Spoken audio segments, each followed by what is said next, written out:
I'm Pastor Ntsikelelo Ndlovu. Today we are closing off Youth Month with a bang. Basically, we are coming as the alumni of the DSD program, Yabantu Abasha, to just come and support and see and motivate the child offenders that are placed in this care facility who are in this program of rehabilitation and so forth. So ours being here as alumni of the DSD program is just to support them, to say, look at us, we've been through the system, we've been through DSD programs, and this is what we've been able to achieve as young people from all over the country. I think with the DSD programs, what they've actually done is to really give us a platform as young people to be able to become more than what we understood ourselves to be. Coming from a rural municipality, you were only confined and limited to your only space of operation.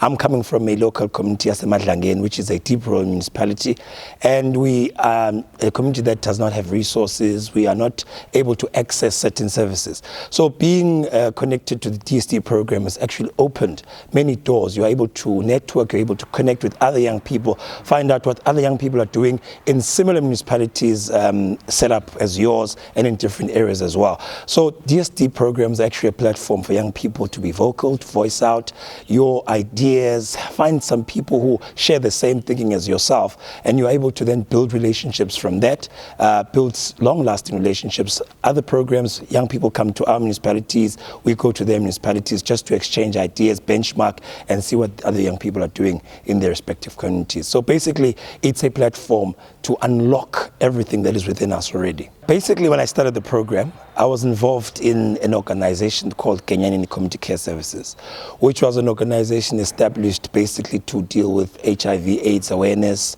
home-based care programs, and so forth, and just to try and deal with primary health care services with emphasis on young people, because we could see in our area that HIV was very prevalent in young people. So it was try and mitigate that situation, do awareness programs, do healthy lifestyle programs for young people. And then through those initiatives and in the local community, being a local leader as well, we identified through various dialogues, community dialogues, where we were given the opportunity just to share what our challenges are as young people and what we see as possible solutions to those challenges.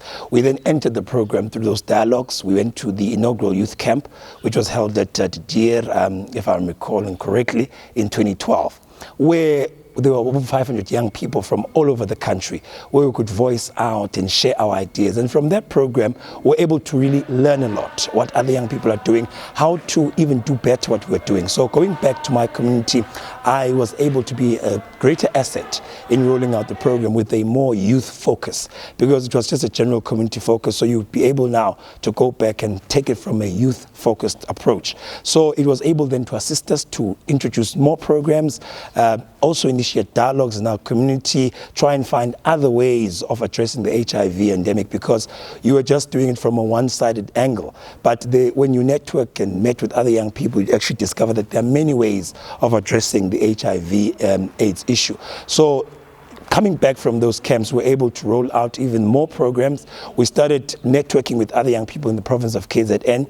We then established what we call the Youth in Motion initiative with other mentors from different districts in KZN. It didn't take off much from the ground because of challenges. Others got engaged in other programs, and because of the intensity of the program that we wanted to do, of actually mentoring other young people, mentoring youth clubs, we did initiate that process of moving around to other districts, actually giving support to those who were challenged, because you would find that we would go to youth camps and there was no report back to our communities, or there was no impact in our various districts. So we then clubbed together as mentors to go and actually monitor these youth clubs that were actually established in our different provinces.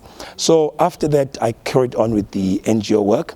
I started being involved in politics as well to try and just broaden my reach, because you'd find that in our generation there are not many young people involved in the political space. You find young people just chanting in the streets, but when it comes to decision making and influential positions, we are not there. So I started being involved in the ruling party, started being involved in the branch level. I was then elected to be ward councillor in 2015. In 2016, I was then deployed as the deputy mayor of Emadlangeni local municipality, which then gave me an opportunity to actually further my reach in terms of championing the interests of young people in my locality. Because as you would understand that young people face challenges. They are just there to just shout and chant and support elders in leadership positions. But when you are in a position of influence, such as the deputy mayor position, you are able then to champion the interests of young people. Young people have got so many issues, unemployment, they have got projects and ideas, innovative ideas, but they don't have opportunities, they're not given platforms, they don't even have funding for their organizations to try and be able to do what they want to achieve in their respective communities. So I think being in this position actually has aided my cause of championing the interests of young people. We've done quite a number of initiatives in our area. We've formalized the program for young people. We developed under my leadership a functional youth council, which was never in existence before, to try and just say nothing for us without us. Because basically you've got a council full of old people who don't understand the plight of young people. So having a young person there, I myself understand that I alone cannot be the pillar of all wisdom.